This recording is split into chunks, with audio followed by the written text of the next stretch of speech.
Well, howdy, and welcome to today's show. Boomer and a Gen Xer walk into a bar, coming to you from the Rabbit Run Studio, where you, as our listeners, will experience some wit and wisdom, some smartassery, and a mother and a daughter.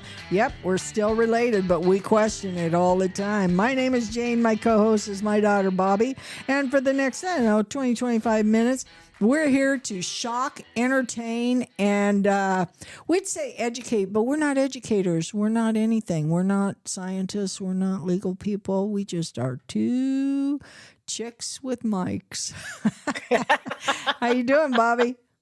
Not bad, not bad. How are you today? I'm great. How you doing, Dr. Domain? We never ask you how you are. How are you doing? Good. That's it. That's all. it. That's all we're going to get out of Goes him. without saying. Goes I'm without always saying. good. He is good. He's very good. He's a great guy. Anyway, hey, Bobby, anything new in your neck of the woods? Not really. Just hanging out, wait for this winter storm to pass. Ugh, that doesn't sound like anything fun. I'm just waiting for winter to pass. It's like 70 degrees here today, so pretty nice. Oh, God, shut up. God. Don't you hate people like that? Oh, it's so beautiful here. I'm sitting on the beach I with my mean, feet I in the used to do it sand. to you guys when I was in Texas. You did. So, You did it all the yeah, time. all the So today, I believe that we are talking about, are we talking about psychological triggers or legal triggers? So I think that we're going to talk about more along the line of like trigger warnings. Okay. All Because, right. with our show, we do talk about a lot of topics, interesting topics. And we always, in the beginning when we started our show, we're like, this is more kind of for adults, but we're going to try to keep it, kind of low profile so that, maybe the younger generation will want to listen. And honestly, we've only had it was a two-part show that we issued a trigger warning for our listeners. It seems like nowadays everything has a trigger warning. So Dr. Domain was just pointing at me because I'm not TikToking. I'm ticking away on my keyboard as you're talking. And he's like, stop it. Stop. So emotional triggers, and basically, so what would some emotional triggers be? Because I don't have any. Well, let's lay it out here first. Physical triggers, we're talking like strobe lights, maybe loud noises, things like that. Things that can actually Cause a physically stroke trigger. yeah. Physically trigger a seizure or things like that in people. We're not going to talk about that. Those warnings are normal. I agree with those, for people who do have epilepsy and things like that. They need to be warned. Right. I'm talking more about the trigger warnings, like let's say something that happened here recently. We had the high school was doing a play and it was an adapted play, but people were very upset because there was no trigger warnings about things like suicide and death and bullying and things like that. And you're on a lot of times on social media, a lot of sites will say trigger warning. This is talking about infant loss, or trigger warning, this is talking about animal cruelty.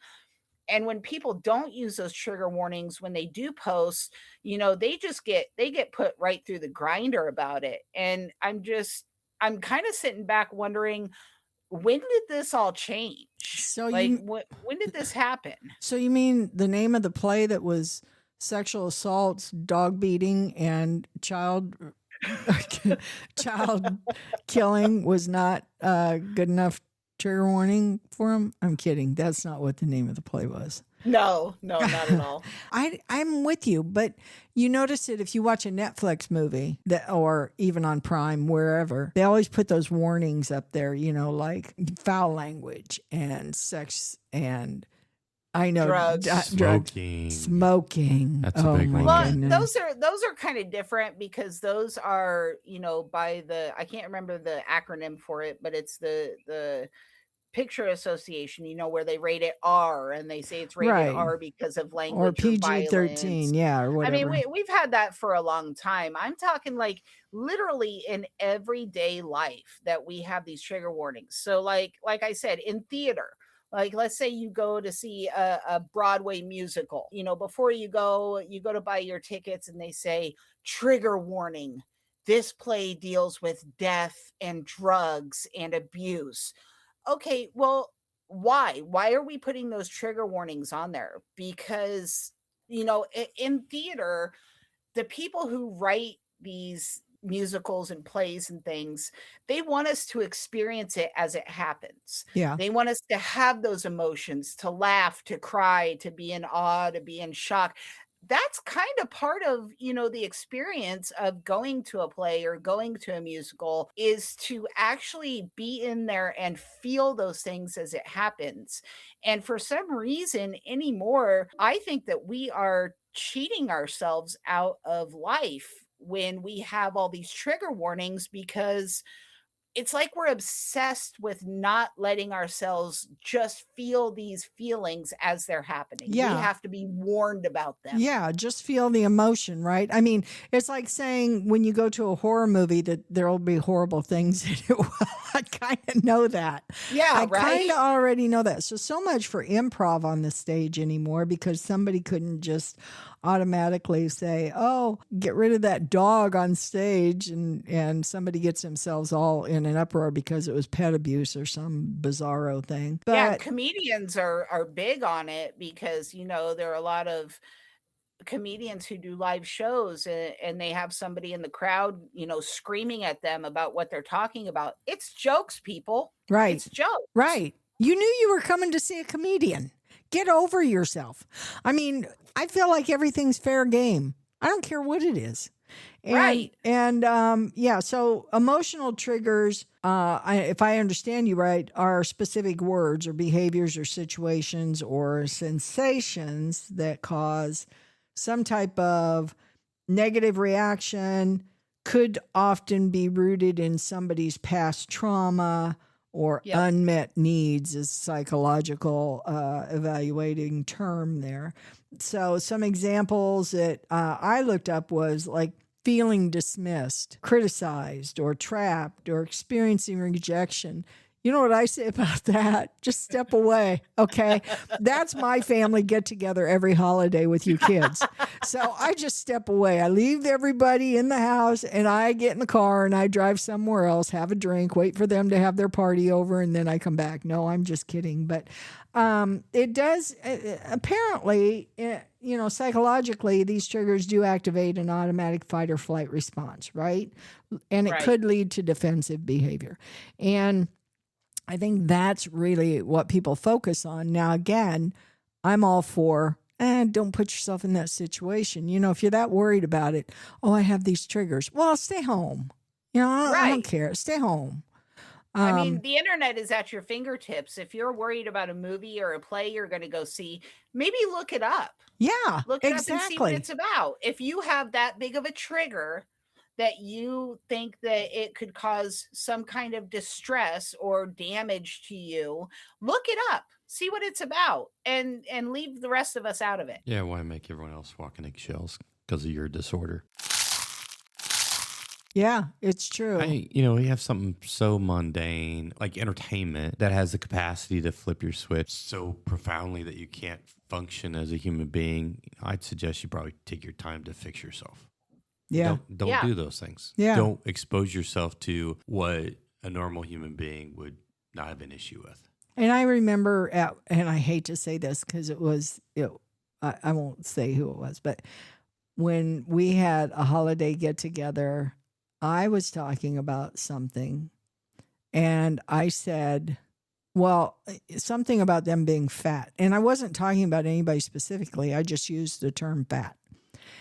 And she said, oh, and I go, what? And she goes, I'm offended and that triggers me. And I go, I don't Okay. I don't give a shit. And walked away. It's like using the word fat triggers you.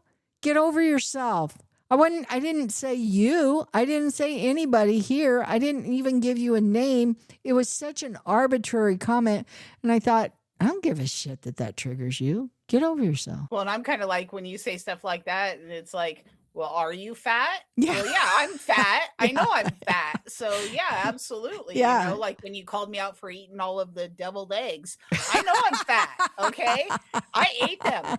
I have no regrets. She didn't eat all the deviled eggs, but I do believe that she had a total of 18 that day. Oh, at least, yeah. So it's funny that this kid won't eat eggs any other time, but you devil some eggs up, man, and it's like... Oh, no, me, I love eggs. Oh, I It's do the other too. one that doesn't eat eggs. Oh, that's right. That's right. Yeah. But getting back to these emotional triggers, you know, even in relationships, they focus on things like feeling dismissed or criticized or trapped or experiencing rejection. Again, if that's your relationship with that person, step away, run, Forrest, run. Because those are all on you. I hate to say it, but those are all on you. You know, just because you feel like you're being ignored or dismissed, that's on you. There are times I feel ignored and dismissed. We went to a place here not very long ago, and no one spoke to me. And you know me, I'll talk to anybody about anything. And nobody was really speaking to me. And I thought, I don't really care. Because you know what? I don't need people to come talk to me for me to feel value. So it was no big deal to me. But I guess when somebody criticizes you, then you feel less worthy or less of yourself. Why would you let anybody's opinion drive who you are? I mean, you were made perfect. So why would it? I don't understand the logic here. So you're going off on like all the emotional stuff, and I'm going off on more like the physical stuff. But you know, Like, tell me what? Like, you mean like post-war stuff? Yeah, like let's say, you know, you go to a movie and it has like let's say you go see Saving Private Ryan, which a lot of people will say is the most realistic That was war movie. Yeah, I mean that one. You watch intense. the trailer, you decide to go see that movie, you look at the name of the movie, you know what it's about. You walk into that theater, you have these feelings, these very strong feelings that come up. Instead of just getting up and leaving that theater, you get up and turn around and go, stop the movie. Nobody can watch this because I can't stand it. And that's what's happening today. Is a lot of people say, you know, you need to stop that because I don't agree with it. No, I don't. You know, I think that, you know, we use the phrase trigger warning as a way to avoid experiencing real life as it happens, the uncomfortable, the sad, the not so happy things in life as it happens. And I think it cheats humans as a whole out of the ability to have those coping mechanisms. Because without them, what do we got? And it cheats them out of their own happiness. You know, you can't be happy when you're focused on what makes you unhappy. When you talk about, and I'm going to go to your side of the trigger warnings here that you were talking about, I understand a lot of them. If you are ex-military, if you, like our grandson, you know, was shot, your son was shot, you know, loud noises, shotguns, fireworks at 4th of July, I get all of those things. I truly do. Because you know what? We didn't face death like our servicemen do. We didn't face death like somebody who was shot. We don't face death every single day like a police officer does. Now, we all face death every day, right? I'm not saying we don't. I'm saying not in those environments, not under those conditions, and not at that severity. And so I do get that, you know, where there's chaotic environments. I mean, I hate chaotic environments. I really don't like crowds. It's like, get me out of here. I'd rather be home, you know, doing something else. But I mean, in the real world, you don't get trigger warnings. If you're walking down the street and an episode of violence happens in front of you, they're not going to stop and say, trigger warning, I'm about to stab this bitch. You might want to walk away. You don't get that. You don't get that at all. You don't get that at all. It really, I believe it takes away our ability to cope. Are we traumatized sometimes? Absolutely. Yes. Absolutely. Yeah. But it is our responsibility to navigate that, because we should not have the world bend around our traumas. The world is not going to bend around our Yeah, I was traumas. just going to say, I don't think it's going to do that for us because, I mean, there are responsibilities. Like, if I'm triggered by something, it's my responsibility to work on that, to either desensitize myself to that or to avoid it. But right. I'm not going to expect, if I had a traumatic situation. Let's say, I'm not making fun of this, but like, let's say I had a traumatic situation with pickles. I'm not going to walk into Hy-Vee and say, I demand you remove all pickles from the shelves while I'm shopping, because that is traumatic to me. Right. Right. And, I'm going to avoid the pickle aisle. and, the word traumatic is thrown around like the race card is thrown around. It truly is. And it's like, oh, I got trauma. What's your trauma? A jar fell over of pickles and it fell on the floor and hit my foot one time. And I got called fat while eating a pickle one time. I got now called I fat. can never And eat now I pickles can't. again. You know what? You need to understand, folks, what real trauma is, because that's not real trauma. Real trauma is being burned on 75% of your body. Real trauma is being shot at. Real trauma is, facing life and death situations. It's not somebody turned the lights off on me one time when I was trying to read a book and it just scared me so much. I felt so lonely. Well, you know what? You need to grow the up. Oh, God, I didn't mean to say that. I didn't mean to say that. But you need to grow up and you need to start focusing on the good parts of your life and not those things that you think are bad, because we all face them. We all face them. I remember one of my grandkids, said, well, these things happened to me and these things happened to me. I just looked at him and I said, they happen to everybody. You're not special. You are not special. It happens to everybody. We've all had some type of trauma that we consider trauma, but I don't consider those things that you're considering trauma. I consider those everyday life things, and you learn to deal with them. But we've all had something in our lives, and you're not special. You're not special at all. Now, I will say that if it's like, take, for example, my son. After my son was shot, I fought hard, and I still am fighting hard for safer schools, for more preventative measures, not reactive measures. Right. Now, that's not anything about my triggers or his triggers.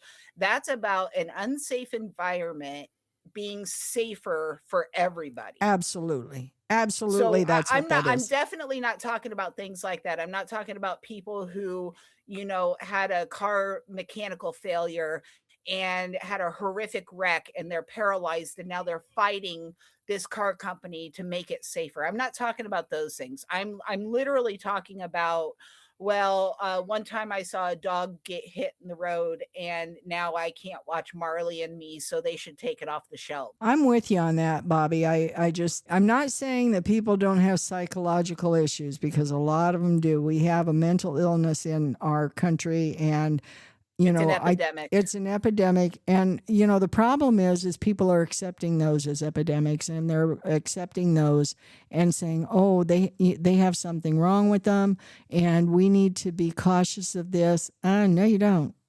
They need to buck up and they need to find help. And here's part of the problem too. A lot of these psychologists are fostering this type of environment. They're fostering this type of behavior and this type of thought. It really, maybe it is tough love. I don't really know what it is, but I do know this. It is an epidemic for sure. So I hope you all get the help that you need. But remember, you can always walk away. You can always walk away. You can always turn that TV off. You can always turn that phone off. You can always do all of that stuff. So that's all I got, Bobby. Well, hey, I think that is the all the insanity that we have for today. But we do appreciate you joining us here at the Rabbit Run Studio. So be sure to follow us, like us, share us with your friends, because we look forward to spending time with you each week. If you have any positive feedback for us, or if there's a topic you'd like for us to talk about, drop us a short email at boomerandgenxer@gmail.com. If you have hate mail, well, hey, that triggers me, so you can keep it. Until next week, I'm Bobby Joy. And I'm Jane Bird. And you're stuck with us. Peace out. Later.